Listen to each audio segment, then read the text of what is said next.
končno predstavi svojo diplomsko nalogo, ki je nastala malo nazaj, ampak je še vedno aktualna. In pa najbolj zanimivo dejstvo pa je to, da mi je povedala, da je sploh nikoli ni predstavljala javno, niti svojim profesorjem, ni zagovarjala, kar se mi bi čudno, ampak nič odgram, niti ona nič kriva. Zanimivo dejstvo. Zato evo, na nek način smo še kot diplomska komisija. Diplomsko poslušalstvo in tako nisem nič kaj posebej veliko pripravila za ta uvod. Vesela sem, da je sprejela ta izziv, ker nekako na ta način tudi začenja pri nas z bolj javnim nastopanjem, čeprav je že bila vključena tudi v kakšno zadevo, ni čisto prvič, ampak mogoče ravno s to temo, ki je blizu v letu, ko je Slovenija Evropska gastronomska regija in seveda še na ta prav poseben dan 16.10. Svetovni dan hrane. Zanimivo, da ima hrana svoj svetovni dan. Ni zanimivo, zato ker vemo, koliko je še revščine, lakot, in kako v bistvu delamo s to hrano, tako kot ne bi smeli. In ponavadi na take dneve predvsem opozarjamo na tisto, kar bi še morali narediti, in kar nas tudi preteklost uči, da se da narediti. Tako da mislim, da bo tudi o tem, kaj je povedala. Zdaj pa ti kar predam besedo, Miša. Hvala. No, kakor je že naša direktorica povedala v vodu, je danes moja naloga, da predstavim svojo diplomsko nalogo spremembe v meščanskem prehranjevalnem sistemu od srede 19. stoletja do druge svetovne vojne. Nastopam v ciklu Posavja o diplomskih in raziskovalnih nalogah ob današnjem svetovnem dnevu hrane. Pa bom šla kar naprej. Zdaj, zakaj sem se odločila takrat že raziskovati to tematiko, ki ni tipično zgodovinska tematika za raziskovanje, ampak jaz že od majhnega sem imela rada kuhinjske knjige. Predvsem pa me je potegnilo to raziskovanje dejstvo, da sem odkrivala v javnih občilih, v javnih razpravah veliko zmedo, kar se tiče hrane, kar je pojem zdrave hrane.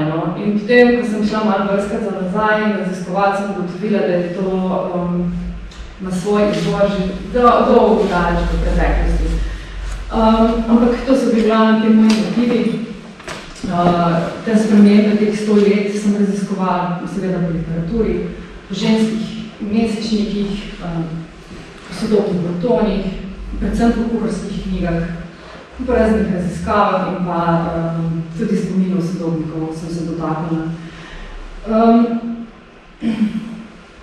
V samem uvodu, pozabila sem povedati, da je bil moj mentor diplomske naloge, žal že pokojni Janez Cviren, doktor Janez Cviren, tako da to se mi zdi fajn, da tem vseeno.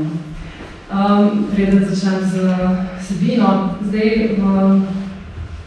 uvod diplomske naloge, pravzaprav sem želela predstaviti prehrano in te navade pred industrijsko revolucijo v evropskem kontekstu, se pravi pred tem mojim raziskovalnim obdobjem. In sem uporabljala predvsem Massimo Montanarja, Lakoten izobilje, ki je šla malo pred mojo diplomsko nalogo, takrat je bila še čisto sveža literatura to, in pa dobro dela, struktura vsakdanjega življenja, da temelji v bistvu ta uvod na njihovih tezah, raziskovanjih. In v glavnem, hrana je bila vedno zelo pomembna za človeštvo in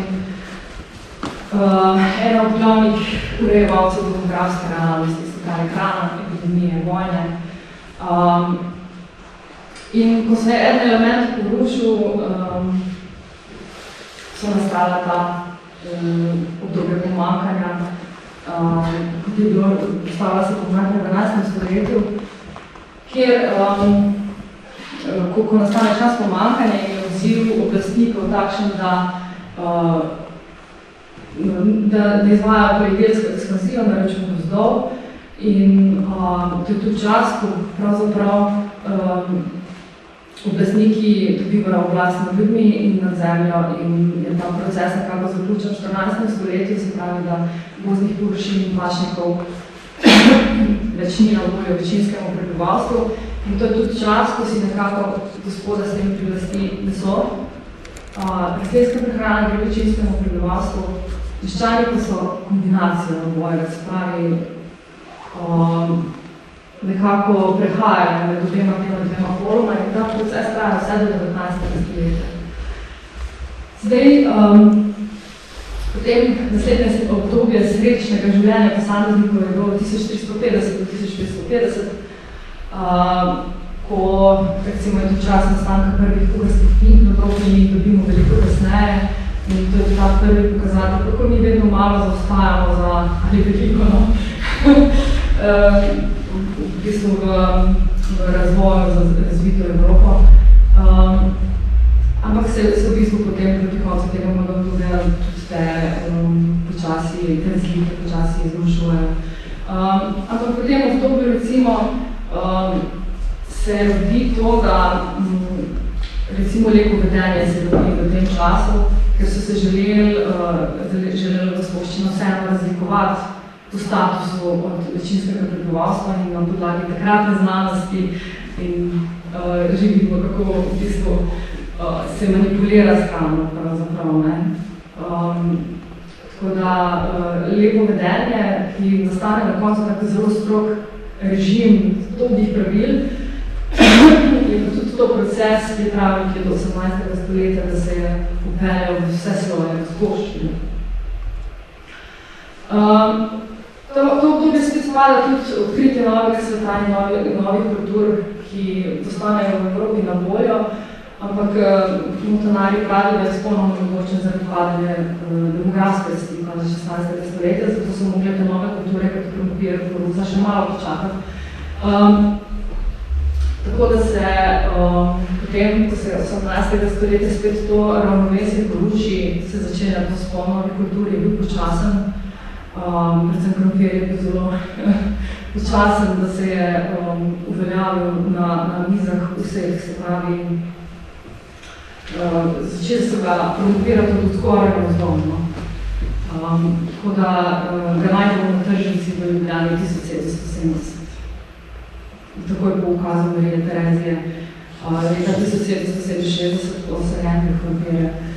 Pa vidimo do industrijske revolucije, ki je bil tudi tak večplastni proces in tudi v primerjavi z prejšnjimi stoletji dokaj hiter, ko se začenja ta naš tehnološki razvoj, se pravi, da sprememba so v transportu, v konzerviranju živil, v vedno novih tehnikah na podeželju. Sam ta industrijski princip zahteva tudi občinstvo, se pravi nekoga, ki bo to kupoval in tako postajajo pač vse te dobrine bolj dostopne. Industrijska revolucija povzroči tudi 5 ljudi v mesta in jih nekako odmakne od naravnih virov in od makrobiotskega prehranjevanja industrijsko. Tako, zmeni ta proces začne, to je tak novod. Potem sem se ustavila pri tem, kako so se spreminjala podobe mest v tem obdobju in pa stanovanjske kulture. To je bil seveda pri nas, na našem področju, neenakomiren proces spreminjanja. Manjša mesta postajajo tradicionalno do druge svetovne vojne.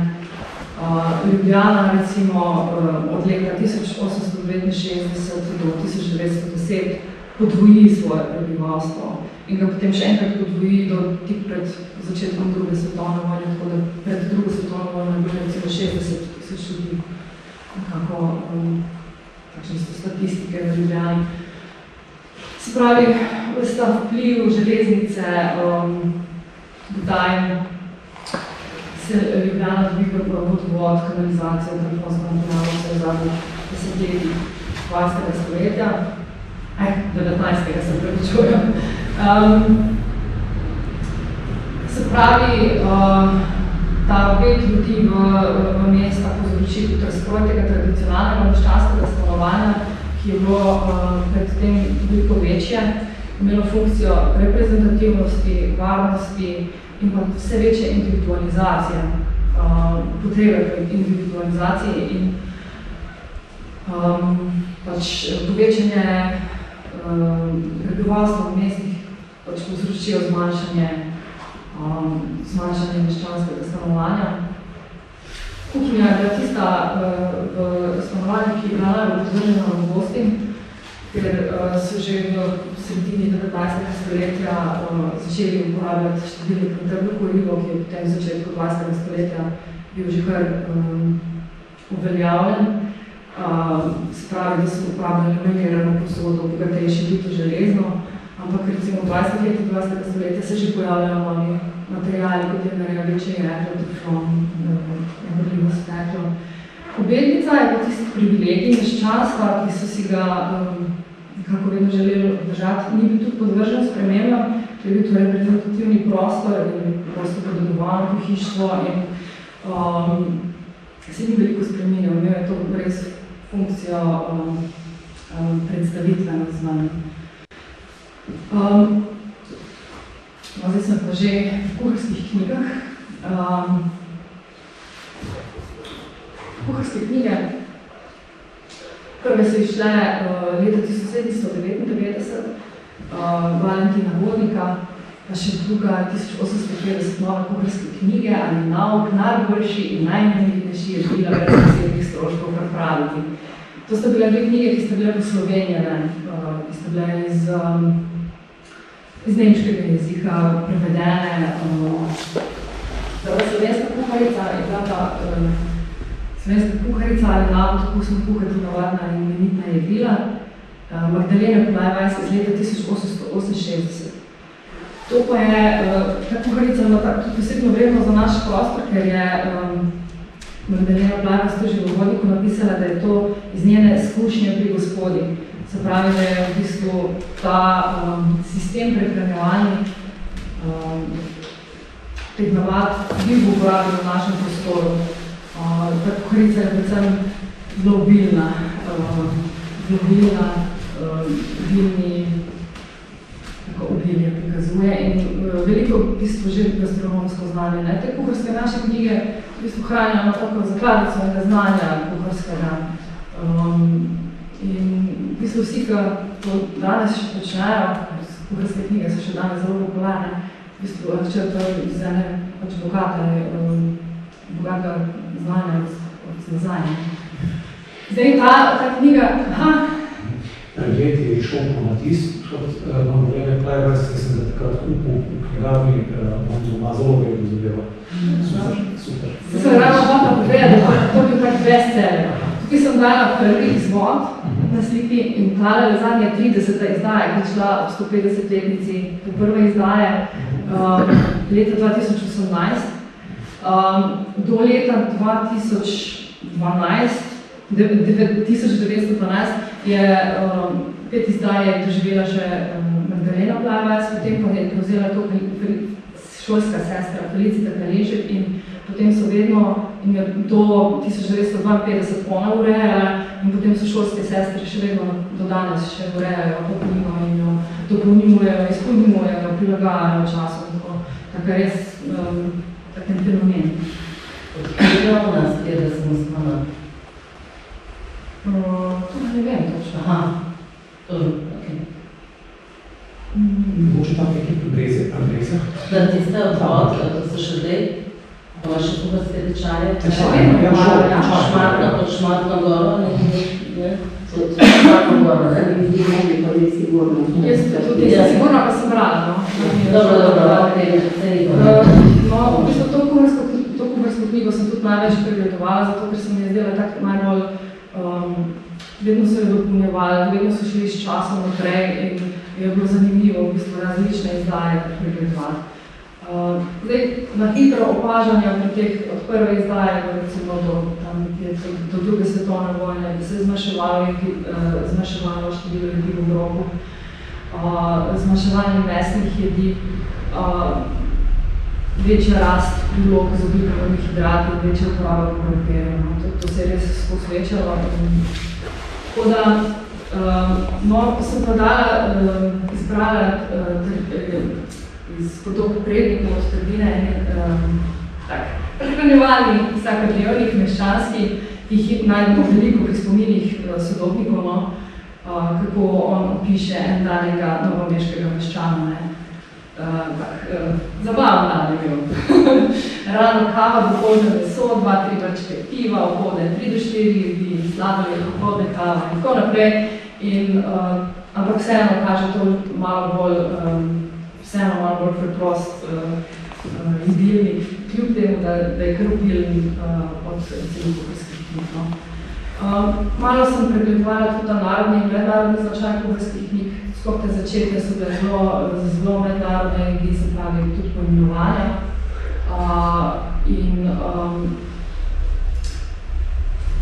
Slovenska imena sicer dobivajo vsako izdajo mogoče malo več mesta, ampak tudi do druge svetovne vojne nekako narodni nimajo več časa prehrani in za svojega mesta.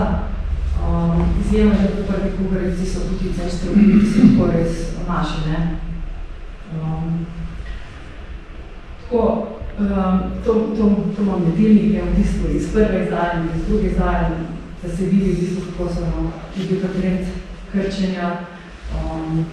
Je pa res, da še v bistvu prva svetovna vojna, ki je zagotovo vplivala tudi na zmožnosti in več dejavnikov vplivalo na to, da so tako fantastični tisti, res ogromno število mesa, vrst mesa v enem obroku. Tako? Šerčeni kljunači. Tiški. Oni jurčeki. Posebno vzeli. To se bi še našli v dosti kuha. Posebno vzeli. Loski ali glino, ki je s polentom. Sem iskala sliko na internetu, če bom danes našla, kje sem komi našla ene rebice. Ne rebice so, v drugo pa se še res ne. Ampak takrat je pa to... Golobi je došteti. Je bila vidiš.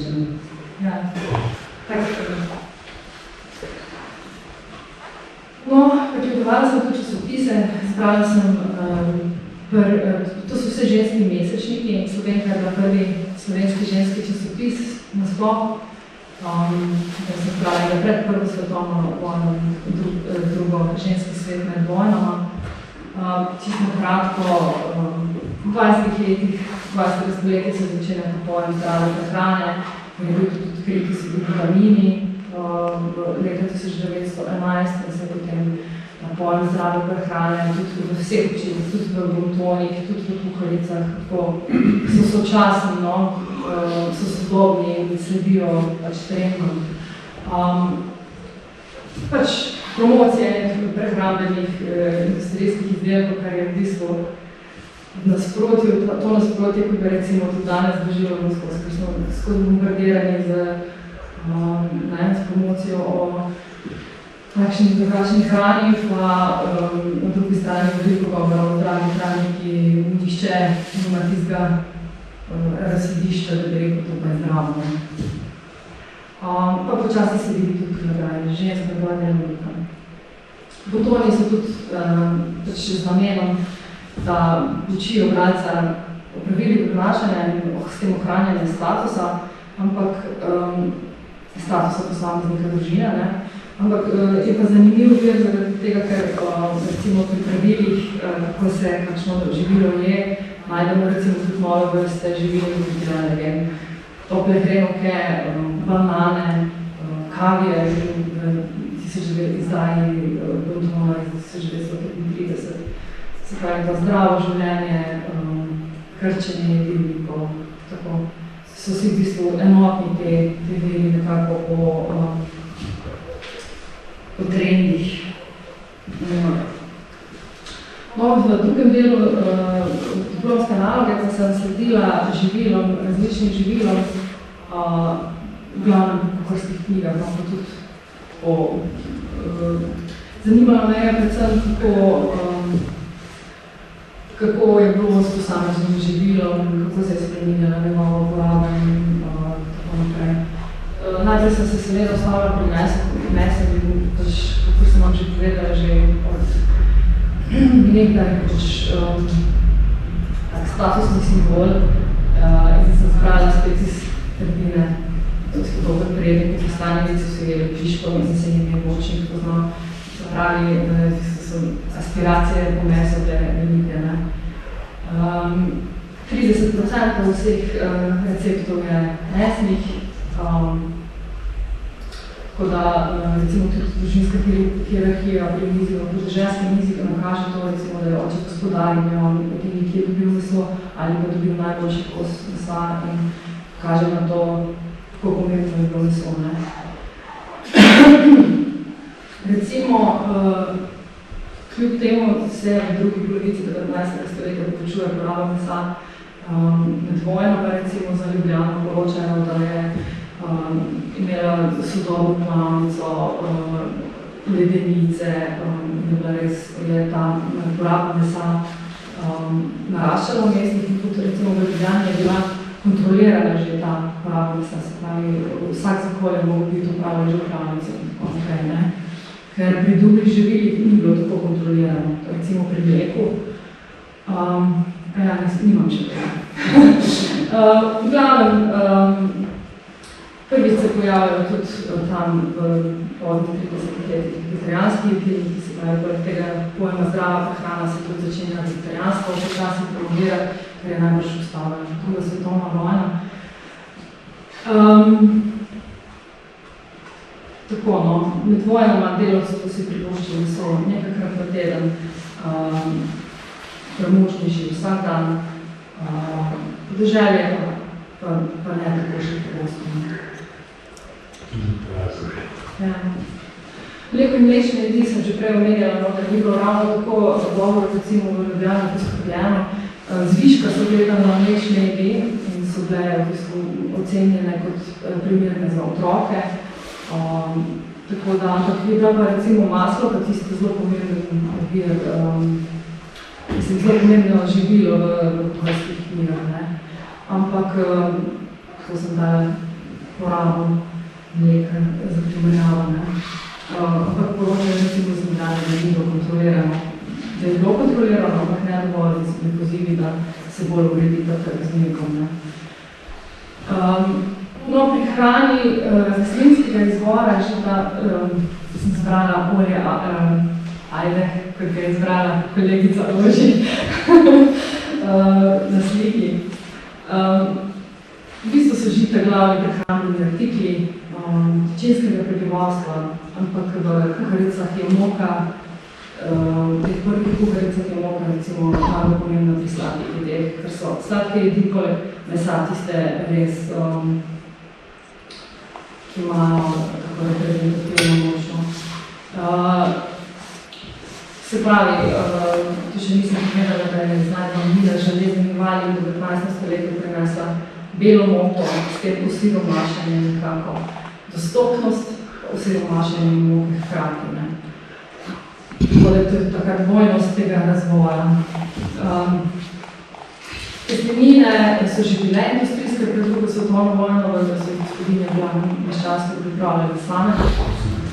Riž so tudi že poznali že od prvih kuharskih knjig naprej, ampak vrhunc porabe je bil še teh dveh živili v drugi svetovni vojni.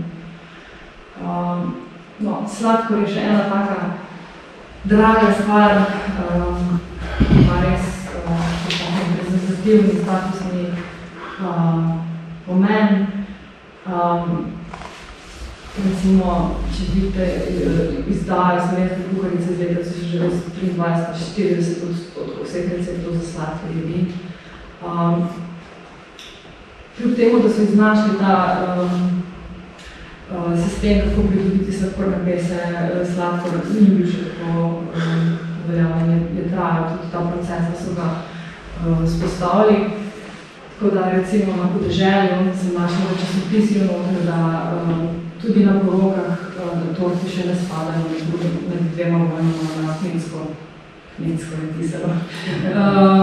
Svadbo, čeprav so ga za take posebne priložnosti tudi uporabljali, ne? Ampak to je bil še zmeraj zelo drago življenje v tem mojem raziskovalnem času.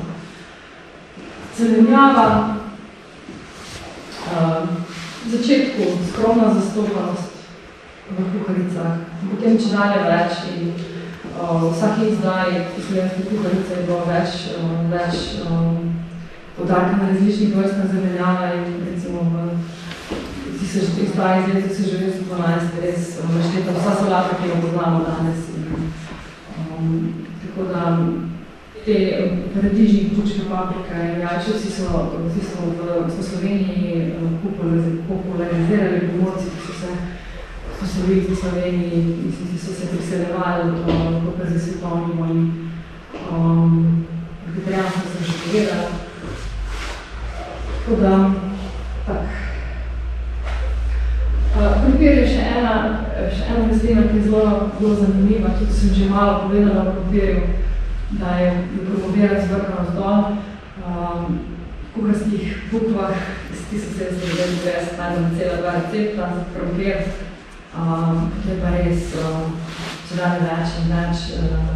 Za te prvotne jedi je bila to značilna visoka gastronomska stopnja priprave. Je bil pa prej sprejet v mestih za podeželje.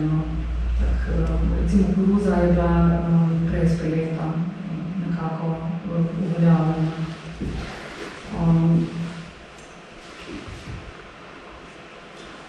Potem se še malo dotaknem sadja. Sadje, recimo, zanimivo je, da so te nove oblike transporta, recimo Ljubljančane leta 1933 seznamne z lubenicam. Se pravi, da so na tržnice prihajajo nove artikli, ampak kuharske knjige, recimo zgodne sadje omenijo res samo povezavi s sladkorjem, pa res, da med vojnama bila taka moda, začela biti moda kuhavanja sadja. In sem prebrala, ko sem prebrala tudi o mojstru Ivanu Ivačiču, da je njegova mama bila med prvimi na Dolah, ki je kuhala voda. No, na koncu se postavim še pri konzerviranju, ki je v bistvu tudi doživelo svoje razmah in vidimo, pravzaprav se pravi, sem ga že malo presadil, omenjala.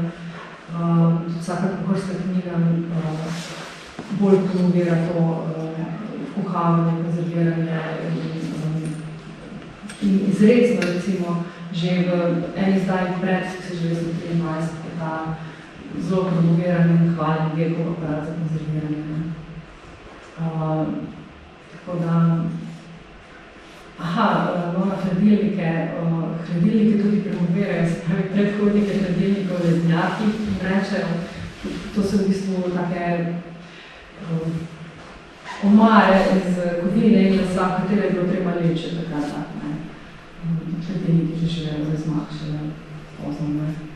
Ampak za petične so bili na voljo lednjaki. Nekako tukaj sem zaključila s predstavitvijo svoje diplome. Ne vem, mislim, to če ta stala še takaj prehitro. Ampak naj bom nadaljevala še malo, čisto malo. Sicer res sem letos prišla v muzej, na to novo delovno mesto, mislim, zame novo delovno mesto. In me pričakala hrana in letos je Slovenija Evropska gastronomska regija in praznujemo v muzeju letos tudi 100-letnico, mislim, praznujemo. Sledimo mojstra Ivačiča letos, ker je 100-letnica njegovega rojstva in ko je v bistvu moja direktorica prebrala moje diplome, je rekla, da si se vstavila pred Ivačičem, ne? Tako da imam še malo mojstra Ivačiča, ki je res, naše gore list, se pravi iz Dol, bil rojen na Zdolah, ampak njegova kuharska knjiga je bila tudi tak zelo pomembna kuharska knjiga, pravzaprav za to, kako mi še danes kuhamo.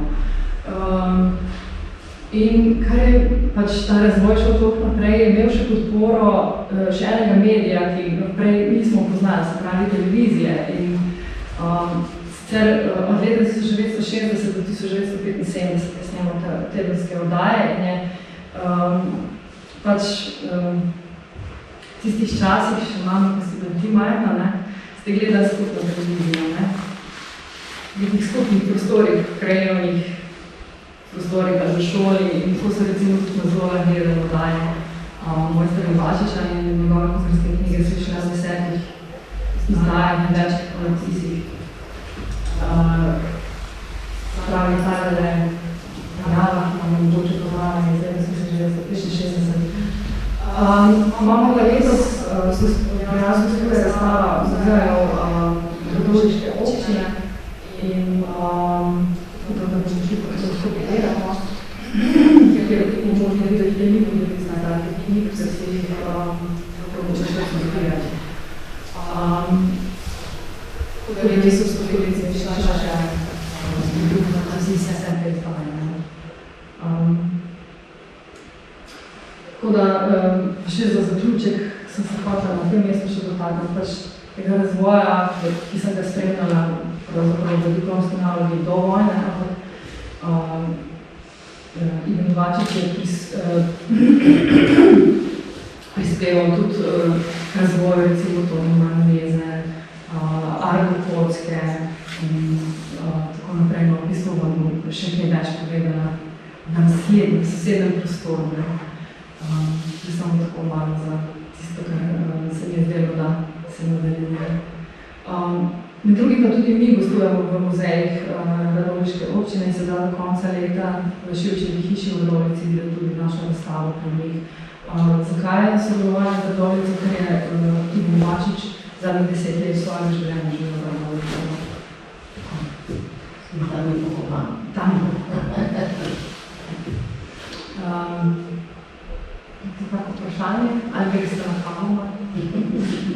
Jaz sem mogoče samo komentirala, oziroma razmišljanje moje, ko si govorila o vegetarijanstvu. Pač meni se zdi to en zelo zanimiv fenomen, ki se pojavlja, ki je povezan tudi z revščino in kako se pojavlja spet v 20. stoletju v družbi. Ne? Ali je to mogoče tudi politično, recimo, da se pojavi ravno med delo svetovnega vojno pred delo, da ko pride do pomankanja recimo mesa v družbi, ne, in je treba spet zmanjševati. In zdaj recimo spet lahko spremljamo promocijo vegetarijanstva na novo, ko so populacija tako velika, da je to težko spet zmanjšati na hrani. Da se spet močno promovira, ne vem, če je to tako ali to sem. Jaz nisem zgodovinar, pa pač ne moram to zgodovinsko, ampak opažam. Ja, sej, je fascinantno. Veliko teh res procesov, ko si vsaka za sebe zasluži svoje raziskovanje, no, ker je res, jaz sem se v bistvu samo dotikala stvari. Si pravi, to tako je tako. Je zelo zanimivo vegetarijanstvo, no. Čeprav nismo občutek,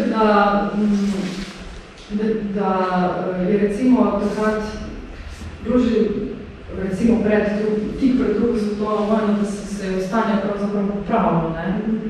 Da je, ne vem, tudi znanost stvar naredila, po moje, z odkrivenim vitaminom, s promoviranjem zdrave hrane, ne vem. Da se pravi, to se vidi, kaj sem vse pomislila. Mogoče tudi, ne vem. Ja, ker danes vegetarijanstvo povezujejo tudi s tem, da pač ne obremenjujemo okolja, kot z živinorejami, da ne vem, zdravo, ne. Kako? Da njime so zdravo, pravijo, ne? Takim najbolj. Zdaj bomo podaljšali, pa bomo. Ja, Vsi, Jaz sem se nekaj